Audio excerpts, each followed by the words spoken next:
Y under age relationships are bad. एक second, ये क्या बोल रहा है भाई? Under age relationships are bad? ये तो बड़ी कॉमन चीज़ है आजकल। Let me explain. बचपन में हमारे मम्मी पापा हमेशा हमको लड़कियों के चक्कर से दूर रहने को कहते थे। रीज़न पता है? ज़रा सोचो एक बार, दे आर योर पेरेंट्स, वो हमेशा तुम्हारा भला चाहते हैं। They have experience life. और बच्चा जब टीनेज में एंटर करता है ना, तो उसके अंदर अलग ही जुनून सा आ जाता है कि now I want to be independent, now I can take my own decisions. Trust me bro, you are still डम।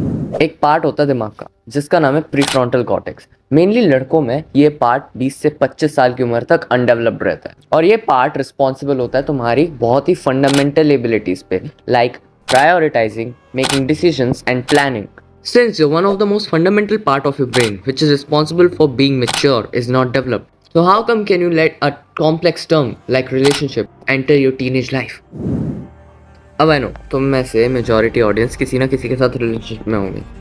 वेल, अब अगर तुम्हारे अंदर अपनी रिलेशनशिप को खुद से ख़त्म करने का गूदा नहीं है, then it's gonna sound really harsh, but just wait till she breaks up with you.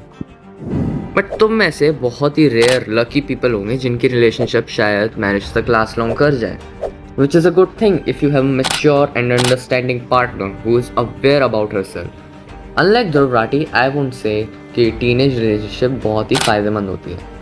These cases are very rare कि तुमको एक understanding, mature and supporting partner मिलेगा, क्योंकि टीनेज में majority of the girls only want one thing and that is attention. और लड़कों की तो आदत ही होती है कि 2-3 दिन तक लड़की को डेट किया और उसका कैरेक्टर, उसका पर्सोना अपने आप में ही, अपने दिमाग में ही मॉडिफाई करके चलने लगते हैं। तुम्हें एक बात समझनी पड़ेगी, to deeply understand a person even 6 to 7 months is a very less time. लेकिन नहीं, कोई अगर तुमको सामने वाली को लेकर वार्न करेगा, they will just be like कि भाई मेरी वाली अलग है। without even trying to know their past, their character, personality, whether if she is ambitious or whether if she is feminine enough or not. And this is why majority of the teenagers will fail to run a successful relationship. Point number 2, psychological effects.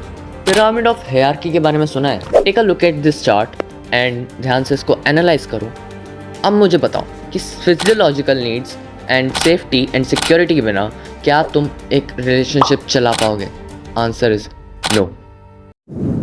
अब देखो, ये 12th fail movie नहीं चल रही है कि तुम गरीब हो और तुम्हारे साथ कोई लड़की टिकेगी। ना ही तुम मनोज कुमार शर्मा हो, ना ही तुम उसके जैसे हार्ड वर्किंग इंसान। Except the fact that you need resources and money to successfully run a relationship. And एक बेसिक सी साइकोलॉजी भी है, अगर तुम अपने टीनेज में रिलेशनशिप में आ जाते हो तो क्या तुम उन ट्रेड्स पे काम कर पाओगे जो हाई वैल्यू वुमेन को पसंद आती हैं?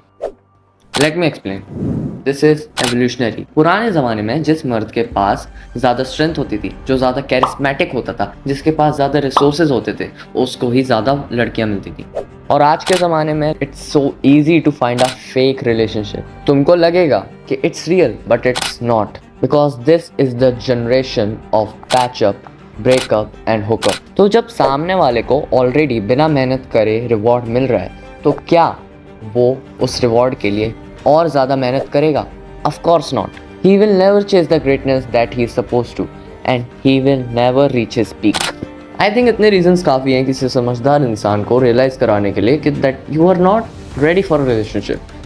और अगर तुम में से किसी को भी इतने reasons भी कम लग रहे हैं ना, then wait for part 2. And अगर ये वीडियो तुमको ज़रा सी भी हेल्पफुल लगी, then make sure to like this video, subscribe to Manforge, and don't forget to click the bell icon, because this is not just a self-improvement channel. We will make you question your existence.